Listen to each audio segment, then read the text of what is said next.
In the firehouse, every second counts. The best tool for the job? A well-rested firefighter. Dream Seat Firehouse Furniture, built for durability, designed for comfort, because your best tool is your team at their best.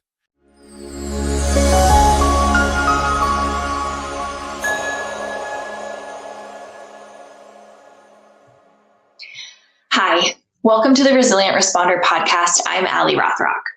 So the intro is going to be short because I want to leave all the time possible for the powerful conversation you are about to hear between myself and Roger Sparks.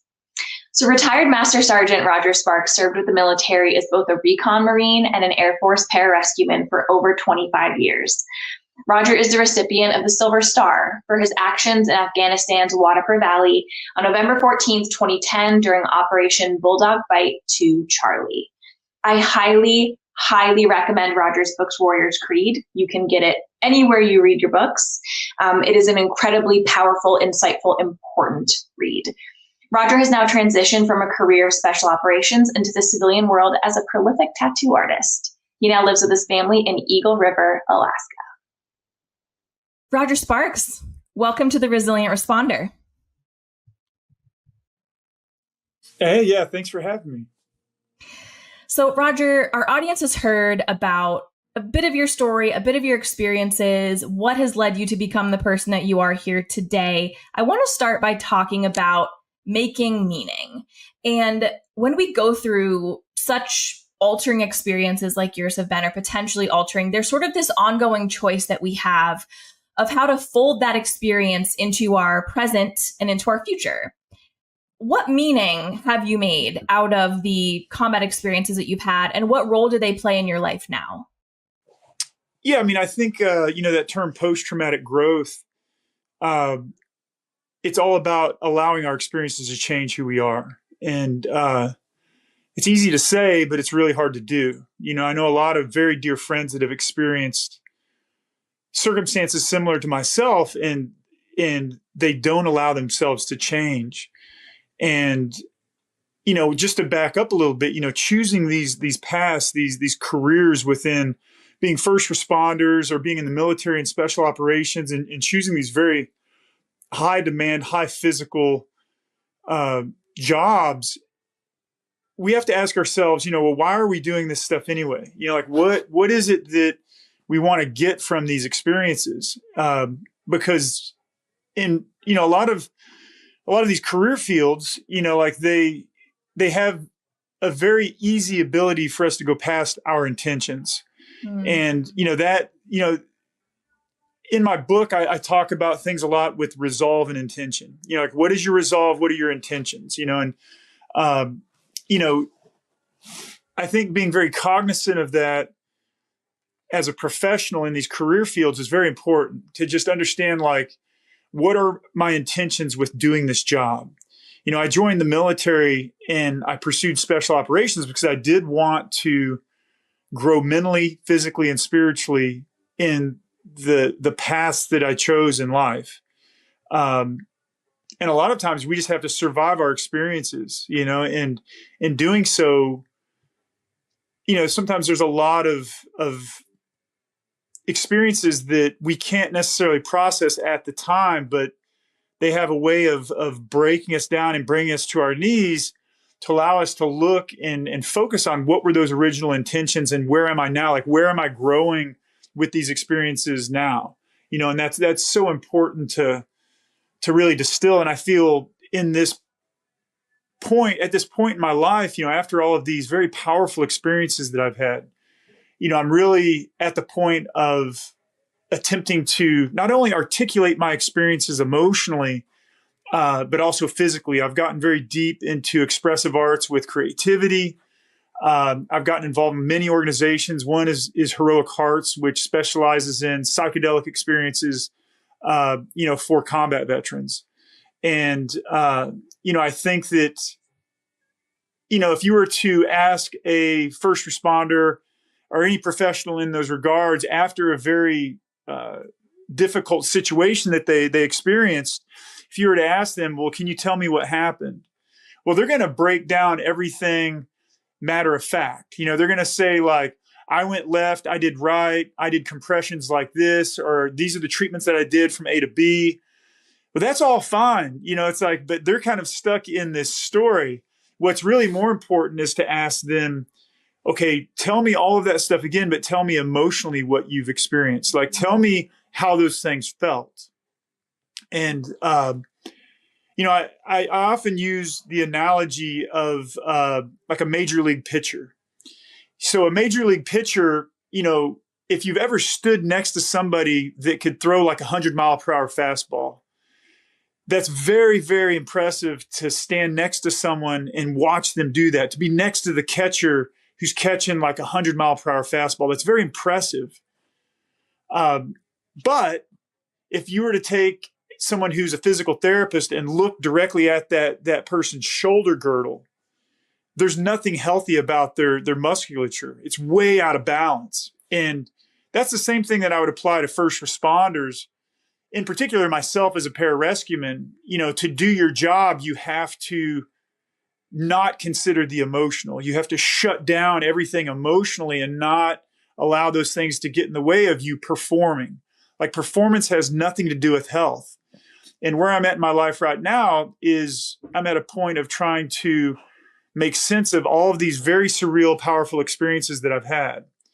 And you have to become vulnerable to feel these things. Mm. And that can be really challenging. And I think I retired 2017, give or take a year. I'm 51 now. And so it's like time's starting to click by, but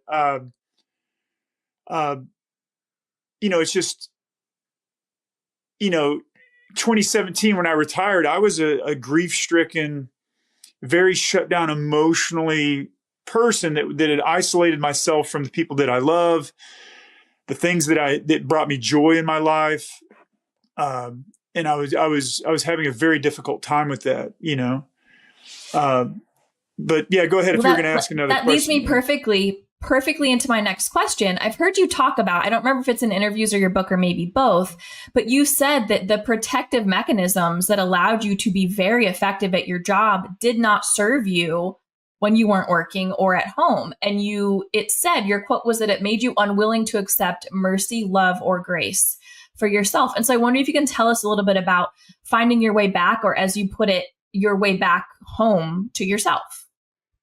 Yeah. And I think that, to say that in other words, I think that we break to let the light in.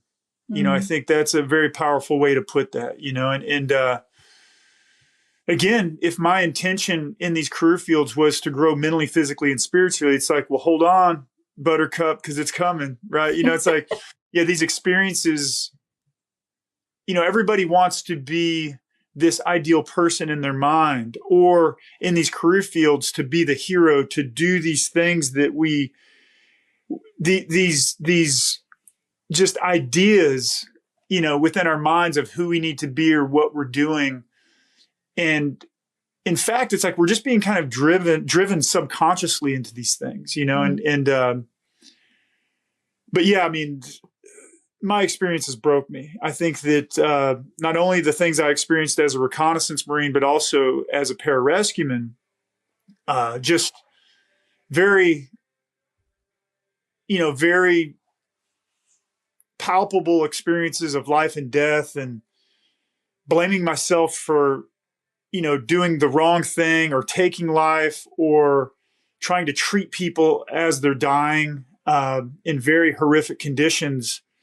You can't help but be implicated in those experiences. And that's one of the things that really broke me with grief. Was there was a lot of things intertwined.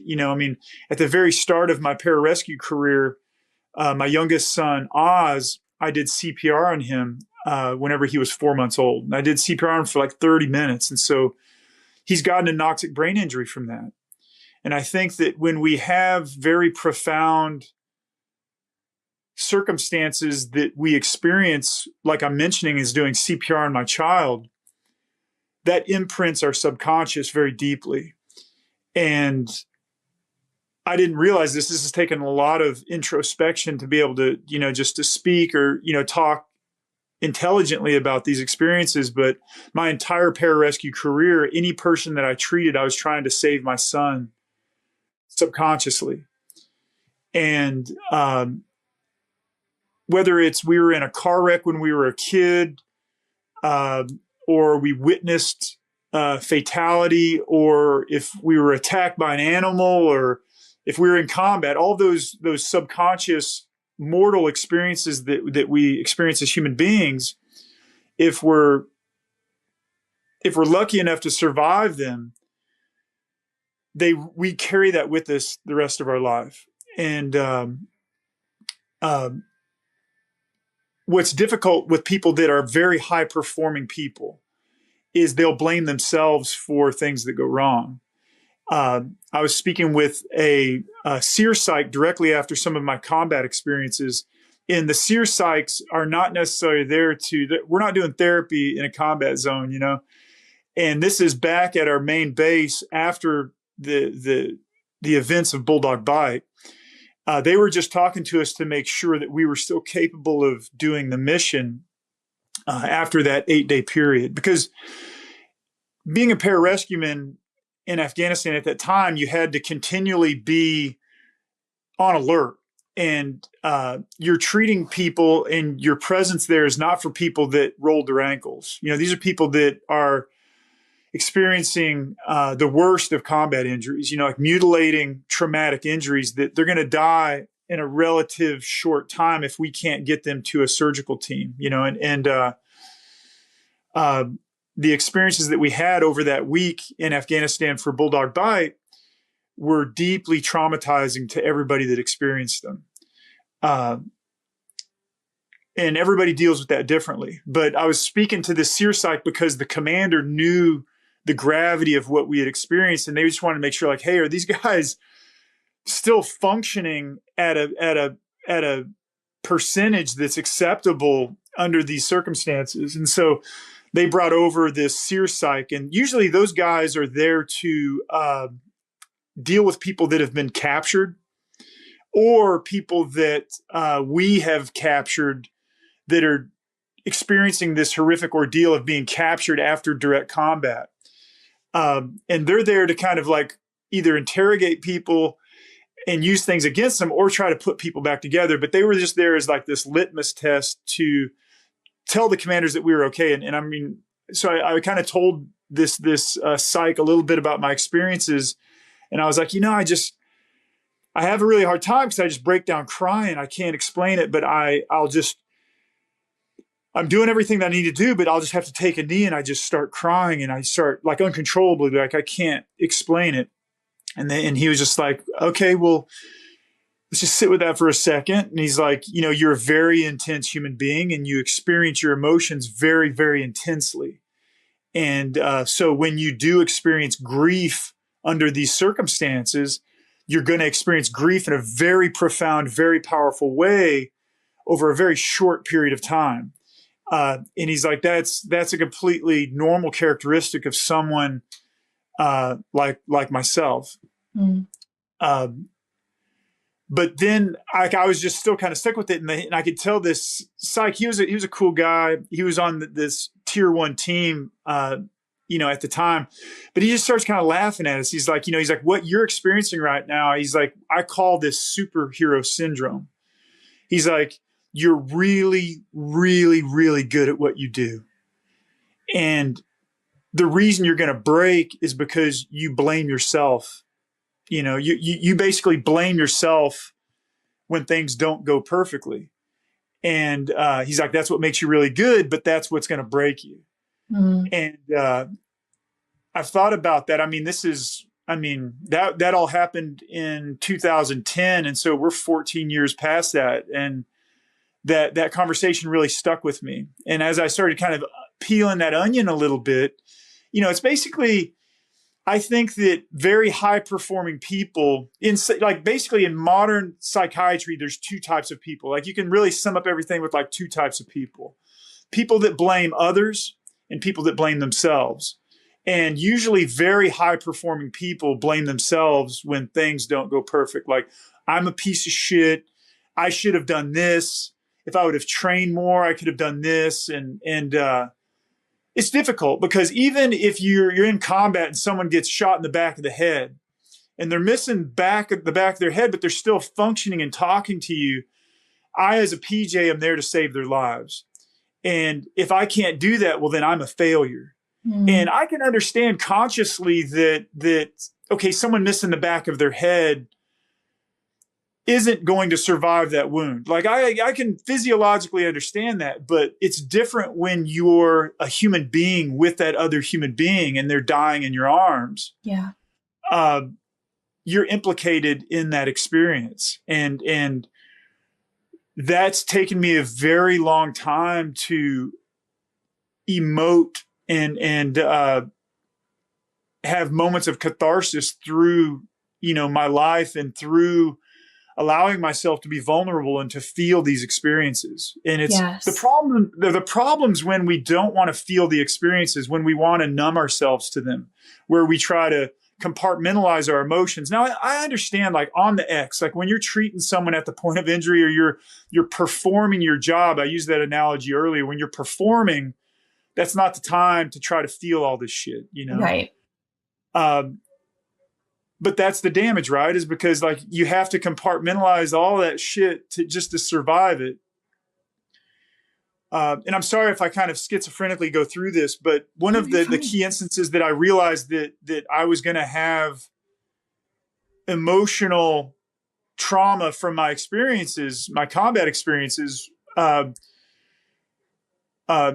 Those listeners that have read my book, people that understand the intensity of the Battle of Bulldog Bight in Afghanistan. There was a moment where we came back from the events of the most surreal combat that I experienced. We came back from those experiences and we had just dropped off, 5, priority patients or Cat 1 or alpha patients, however you want to, but we also dropped off, 5 killed in action that they all died in my arms in a specific event where we were overrun in the mountains of Afghanistan. And these events went to hand-to-hand fighting, but in the helo that we hoisted out of, I had to sit on the bodies of the guys that died in my arms. And that was really difficult, but we flew down and we had to throw their bodies in the Connex boxes. And within 5 or 10 minutes after that, we were back at our main base. And I'm literally just sitting there, tears streaming out of my eyes. And I'm just reloading ammunition. And the other guys are pouring bleach in the back of the helo because it's just covered in fucking gore, man. And I think I was just loading mags. I got halfway through loading a mag and we got called to go back out to the same spot. And this, because we had left 2 guys of an entire platoon and they were supposed to go meet up with a command element down this ridge line. And of those 2 guys, one had been shot through the throat and the other had been shot through the chest. And so we were called to go directly back out there. And I just, I'm listening to that 9 line over the radio and we're just 5 miles away from the site. But I mean, there's literally like tears running down my eyes as I'm loading mags. And I realized at that moment, okay, I was like, well, here's where the real damage occurs for myself and the men that I'm with is you have no time to process those moments. And that led to an 8-day long period of pretty much no sleep and surreal horror in the violence of modern combat. And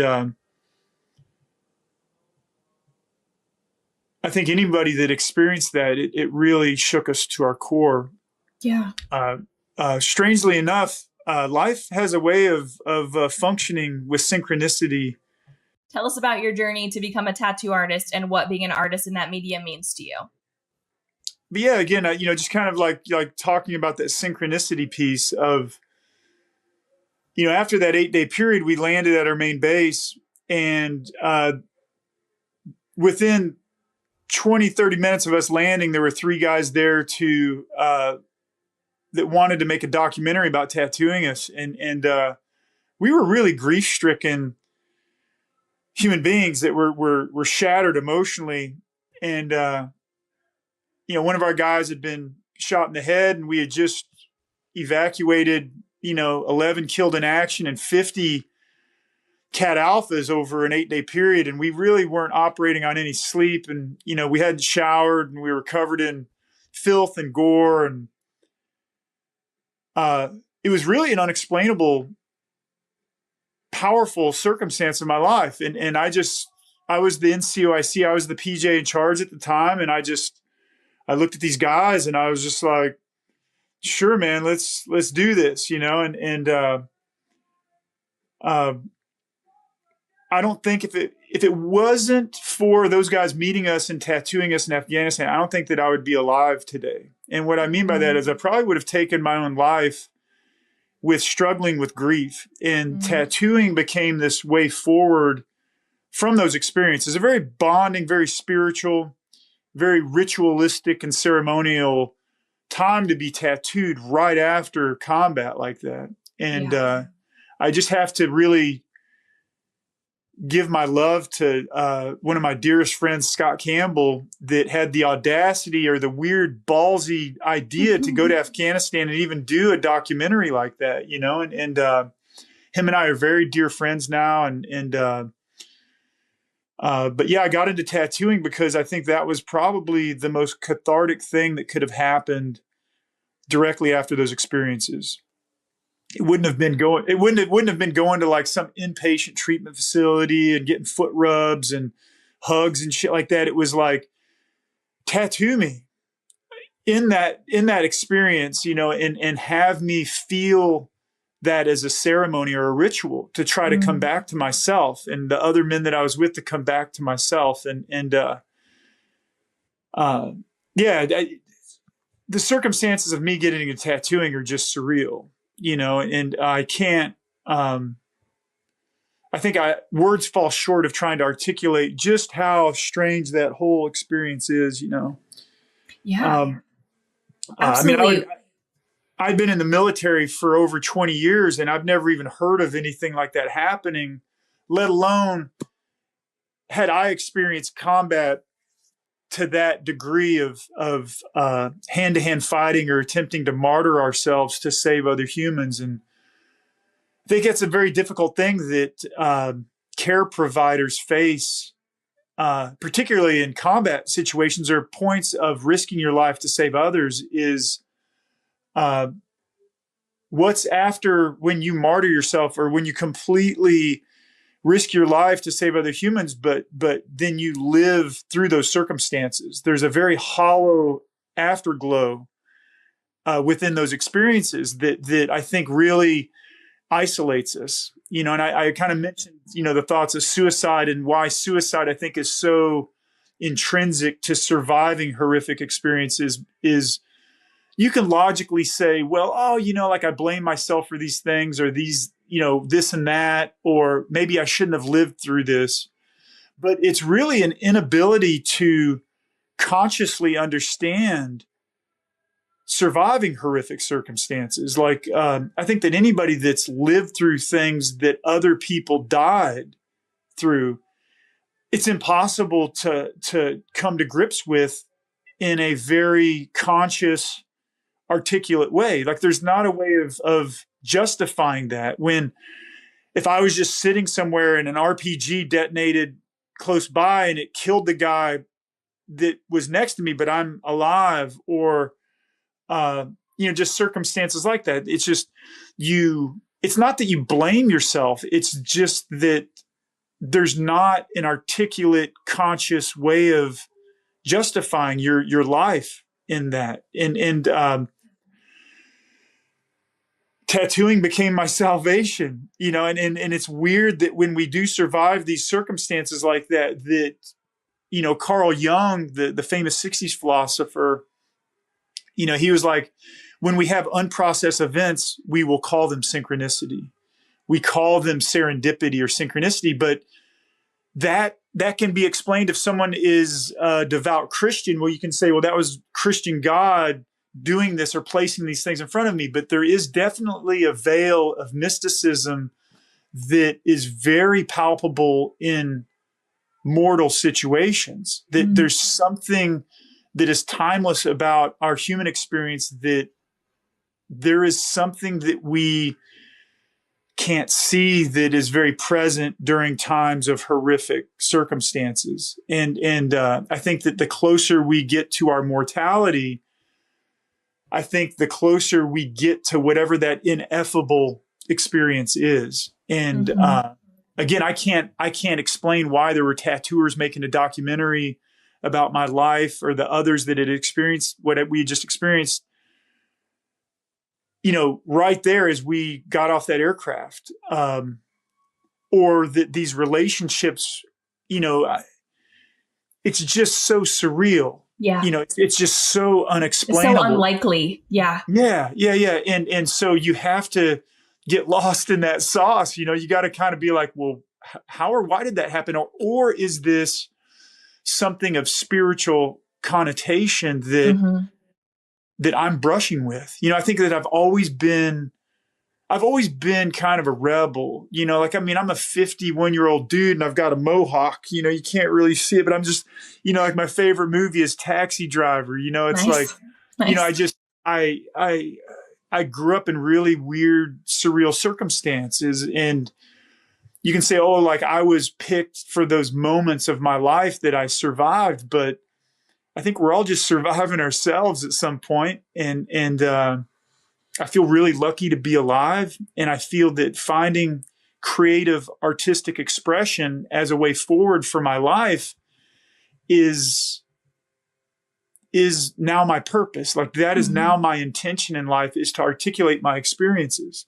I think that when these experiences happen to us that are completely overwhelming, they're going to break you. And that's okay. That's okay, because you're just a human being trying to process things that human beings weren't meant to process. It's like, we can, like, even if it's something as horrific as a bear mauling, someone survives a bear mauling, like, well, we've kind of, we have adapted as a human species to articulate certain things, but with modern warfare, there's not ways of articulating those things. Like our psyche, our humanity, cannot process those experiences. And so going into art and something as powerful and as ritualistic as tattooing has really become my salvation, to be a muse for others to articulate their own meanings of mortality. It's just been a beautiful segue to my life of now it's like, I'm in this place that I can connect with other human beings and let them know how powerful ritual can be, how meaningful ceremony is to being a human being. Those things are what carry us forward, and for all the first responders out there. And again, Ali, like I apologize if I'm a bit kind of all over the place in my conversation, but one of the things that I learned that's really important as a first responder, when we have people that die, it's really important for just to touch them. Even in the midst of someone shooting at you, just to touch them on the face and thank them for their life. It's like in Alaska, like I'm a big hunter, I live in Alaska, and there's a lot of rituals that hunters do out of, things. And it's very prominent in Native American cultures. But when you take the life of an animal, just to put your hand on that animal, and to thank it for its life, because you're harvesting its meat, just to thank it for that moment. That's a way as a human being for us to deal with our mortality. And I think that one of the really wonderful things that I was able to give to pararescue was very deep conversations with our medical director, Dr. Rush, old Doc Rush, and guys that deal with mutilating trauma and death as a profession, you're gonna be harmed by those experiences. That's what we're there for. It's like, but a way that you can kind of salvage your humanity is just to take a moment when it's appropriate to thank that person for their life. That was a very powerful thing to read. And I've heard you say it in interviews too, of your experiences there in the Waterford Valley, of taking time in even those moments, those extreme. Yeah, I mean, even in the moments. midst of like volleys of RPGs coming in, just to touch someone and just to say, I thank you for your life, you know? Mm-hmm. Yeah. One of my favorite things that you talk about, and one of the things that really stands out to me, is how often, and the way you sort of phrase the purpose and the courage that it takes to tell your own story. You have said things like, telling our story is a catharsis. It helps us come back to ourselves and helps us ask and answer, what value does my story have? So I would love if you could just speak a little bit to, why is telling our stories courageous? Why is that a courageous act?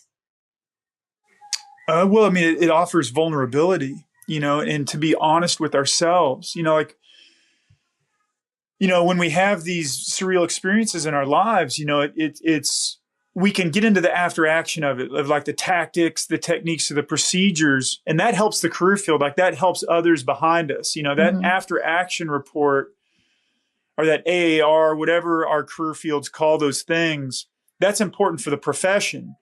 But telling our stories as a human being helps humanity. It helps us as human beings. And so there's two layers to that, you know, and it's, again, I talked about performance and health when we started speaking. You know, it's like performance is on the X, is at the point of injury, is when we're doing our jobs, that's performance.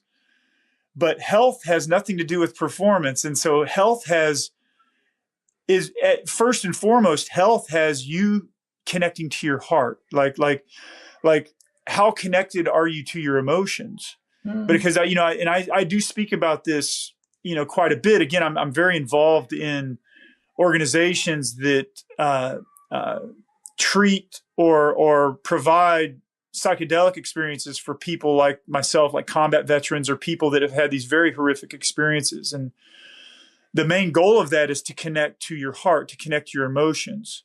And the way that I explain this to a lot of special operations guys that are pursuing ayahuasca experiences and these things that I help facilitate, you know, it's the most honest thing about yourself, about us as humans, is our emotions. That is the most powerful thing that we possess. I mean, think about that when you've witnessed a mother grieving. Have you ever witnessed someone grieving uncontrollably?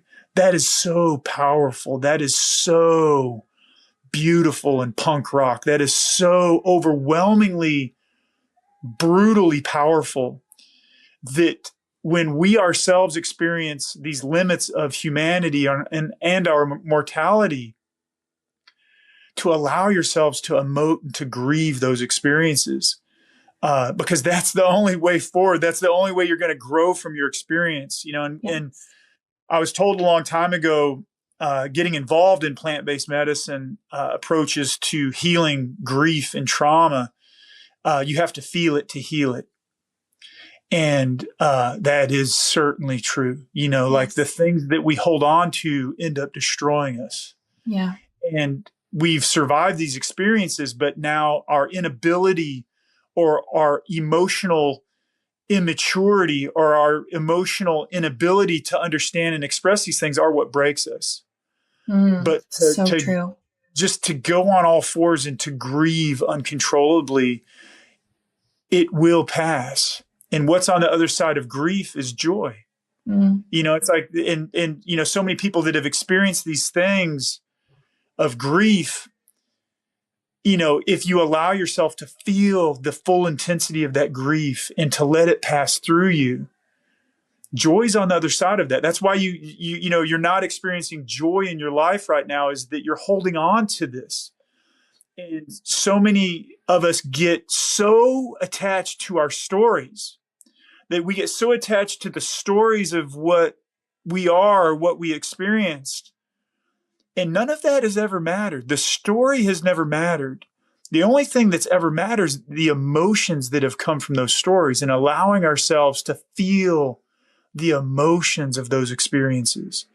And I think when we allow ourselves to do that, it creates a safe, healthy perspective to not only share our humanity with others, but also to come home to ourselves, to allow ourselves to sail home to ourselves, and I think all, people that are involved in warrior archetypes or warrior culture, or even in the first responder culture of being the hero of our modern society, everybody's aware of the Iliad and the Odyssey, Homer's Odyssey. But, I would really challenge people to read that story when Homer is coming back. He's not coming back to Troy. It's an analogy. The whole story is an analogy of trying to come back to yourself after horrific experiences. And so remember, I don't expect all the listeners to remember all the details of it, but Homer comes back and he has to go through all these trials and tribulations. Well, the Cyclops is his ego, coming home to the suitors of his castle. Well, that's trying to come home to your mind and your thoughts, right? And it's all a story of homecoming. And we all go through these experiences. Like when you go beyond your mortality, you have to come back to yourself. And that's a very difficult thing to do. And to do that, it takes a lot of vulnerability, which is impossible for someone who is in the egocentric world of I'm a warrior, I'm a protector, I'm a hero. But you're breaking to let the light in. Let yourself break. Don't numb yourself from those emotions. It's like so many of us in Western culture, they'll want to drink themselves into not feeling things, or they will overstimulate themselves with certain things to not feel things. But again, you have to feel it to heal it, and really think about, well, you put yourself intentionally there, right? So the point of this experience that you have harbored is for you to grow from these experiences, and to grow from very traumatic, very profound, surreal, mortal experiences. You have to feel them. And the hardest thing is to survive yourself and to let yourself be changed. I think we kind of started talking about this. It's like to allow yourself to be changed by your experiences. Yes. That is scarier than being in a firefight for someone, if that's their profession. Well, it's like, well, I'll just be a tough guy and I'll just keep being a tough guy. Right. Right. Well, that's not the point. Don't stop being a tough guy and feel all the shit that all those miles that you've lived. Like feel that little boy or that little girl inside yourself that's weeping. Feel all that shit that's real gritty and dirty, because it's waiting for you. And on the other side of feeling those things is a profound sense of your humanity and growing from these experiences. And I don't want to be too much on a soapbox about psychedelics, but, go for it. Psychedelics have really been given a false taboo because of recreational use of these things. In every indigenous culture on earth in recorded history, they have had profound ceremony with, andronergic, entheogens, to bring people back to center. These things are wonderful, beautiful tools of humanity, of the world, to connect to ourselves. And I think that us as first responders, us as special operations, operators, doing these things, like we owe humanity our stories. It's like surviving these experiences, we owe a debt to attempt to articulate what is in our heart. And I think that is a burden that can break us, because if you don't want to feel it, you just want to numb it. If you can't find the words, if it's ineffable, if you can't find the words to contort or to share your horror in the experiences that you've lived through, you just want to numb them because it's all taboo and I don't want to feel them. I think the beautiful thing about very, very powerful psychedelic experiences done with the right set and setting, with professionals in the right ceremonial experience of these things, have a very beautiful, profound way of finding your center. Because I would say that my experiences as a human being have been very, very surreal. And I think that those experiences can make you feel extremely lonely. And that's one of the things that kind of leads to suicide ideation of like, I'm just isolating myself because I don't understand these experiences, and modern culture doesn't have a way of metabolizing them. Like the strip mall the strip mall isn't going to help me with this shit that I'm wrestling with, like, Instagram is not going to help me, metabolize these profound experiences that are on the outskirts of understanding. Like these things are just so on the edge of metaphysical understanding. And I think that it's so surreal that there's just not a place for it. And I don't want to be a broken record and just go over and over and over these things. But when you are broken by these experiences and you're at the point of trying to grow and heal from these experiences, and you have the courage to be vulnerable, reaching out to organizations like Heroic Hearts that have very, thoughtful practice of integrating, like indigenous practices of psychedelics, with these experiences. I think sometimes those can be so surreal that it kind of brackets things. Like, so people similar to myself, that speaks to them. Like, well, if I'm going to come to my emotions, I want to do it, I want to be overwhelmed with feeling these things in Peru, in the jungle, at 2 a.m, after, during an ayahuasca ceremony. It's like, I think that guys that have really isolated themselves from their emotions and from feeling their experiences, these entheogens have a way of kind of bracketing that artillery round, over to the other side, where now you're feeling so much that it kind of allows you to find your center from a lifetime of just isolation, or a lifetime of performance, I guess because, at best we can survive our own experiences, and again, I think the world wants the universe, the world, God, spiritualization, however we want to explain these things.